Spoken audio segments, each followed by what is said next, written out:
संभल वो शहर जो राष्ट्रीय और अंतर्राष्ट्रीय स्तर पर हस्तशिल्प उत्पादों के मामले में फेमस है। यह शहर 28 दिसंबर 2011 को उत्तर प्रदेश के 3 जिलों में से एक के तौर पर सामने आया। कहा जाता है कि सतयुग में इस जगह का नाम सत्यव्रत था, त्रेता में महदगिरी, द्वापर में पिंगल और कलयुग में संभल नाम से मशहूर है। नमस्कार, आप देख रहे हैं जनतंत्र टीवी और मैं हूँ आपके साथ सद्दाम करीमी। यूपी का वो शहर जिसे शासकों और सम्राटों का घर कहा जाता है। यह शहर जितना इन दिनों चर्चाओं में है उतना ही इसका इतिहास भी समृद्ध है। लोधी से लेकर मुगलों तक, 5वीं शताब्दी ईसा पूर्व से लेकर 16वीं शताब्दी तक यह किसी न किसी सम्राट के शासन के अधीन रहा है। संभल में बनने वाले हस्तशिल्प उत्पाद देश विदेश में काफ़ी फेमस है। यहाँ निर्मित किए जाने वाले हॉर्नबॉर्न उत्पाद विदेशों में निर्यात भी किए जाते हैं। यहाँ के कारीगरों को विश्व स्तर पर बेहतरीन सजावटी सामान के उत्पादन के लिए जाना जाता है। यहाँ के हस्तशिल्पियों की बनाई गई शानदार ज्वेलरी को 7 समंदर पार विदेशी भी पसंद करते हैं, क्योंकि ये कम दाम में आकर्षक दिखते हैं। संभल की हड्डी सिंह के डेकोरेशन से बनने वाली तमाम ज्वेलरी दुनिया भर में मशहूर है।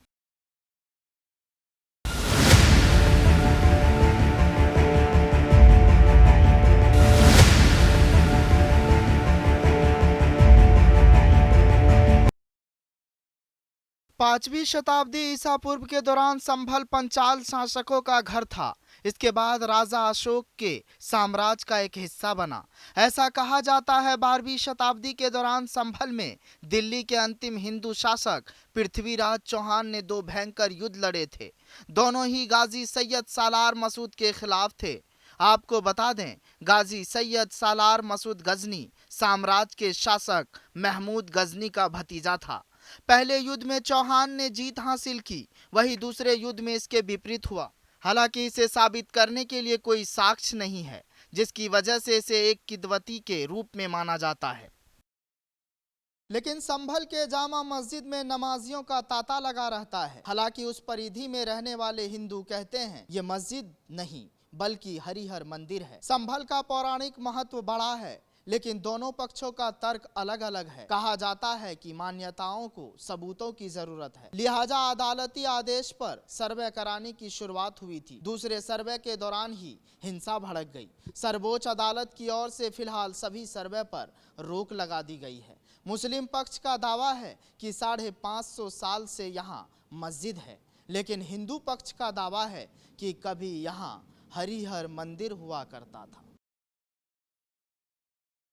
रिपोर्ट्स की माने तो 14वीं शताब्दी की शुरुआत में दिल्ली के पहले मुस्लिम सुल्तान कुतुबुद्दीन ऐबक ने संभल पर कब्जा किया और उसे अपने साम्राज्य में शामिल कर लिया। इसके बाद संभल में एक हिंदू शासक ने उसके कई आदमियों की हत्या कर दी। इससे नाराज होकर दिल्ली के दूसरे सुल्तान फिरोज शाह तुगलक ने संभल शहर पर हमला कर दिया। फिर हिंदू शासक की सेना को हराने और उसे गुलाम बनाने के लिए वहां पर मुस्लिम शासन लागू कर दिया। वही 15वीं शताब्दी ईसा पूर्व में लोधी साम्राज्य के दूसरे शासक सिकंदर लोधी ने संभल को अपने विशाल साम्राज्य की राजधानी बनाया, जो 4 साल तक रही। जब लोधी साम्राज्य का अंत हुआ तो बारी मुगलों की आई। यह जगह राजधानी बनने के लिए एकदम ठीक थी। शासकों और सम्राटों का घर रहा संभल। संभल का इतिहास है बहुत भयानक। संभल से मुगलों का कनेक्शन। पृथ्वीराज चौहान और मसूद गजनी का भयानक युद्ध हुआ। संभल में रहा सम्राट अशोक का भी साम्राज्य। रिपोर्ट्स की माने तो संभल में पहले मुगल शासक बाबर ने पहली बाबरी मस्जिद बनवाई थी, जिसे आज भी एक ऐतिहासिक स्मारक माना जाता है। बाद में उसने अपने बेटे हुमायूं को संभल का गवर्नर बनाया। फिर हुमायूं ने अपने बेटे अकबर को शासन सौंप दिया। ऐसा कहा जाता है कि अकबर के शासन में संभल का विकास हुआ था, लेकिन बाद में जब अकबर का बेटा शाहजहां यहाँ का प्रभारी बना तो इसकी लोकप्रियता कम हो गई। भले ही संभल एक छोटा सा शहर है, लेकिन पर्यटन के लिहाज से काफी महत्वपूर्ण है। मंदिर हो या मस्जिद या फिर कोई दूसरी ऐतिहासिक इमारतें, यह शहर एक समृद्ध इतिहास को अपने भीतर समेटे हुए है।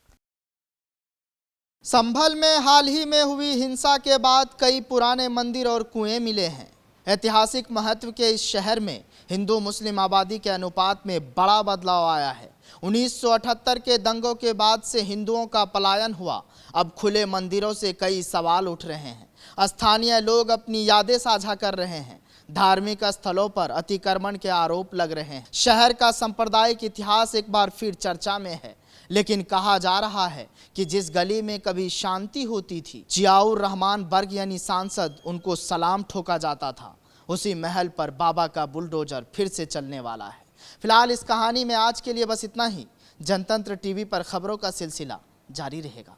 ब्यूरो रिपोर्ट, जनतंत्र टीवी।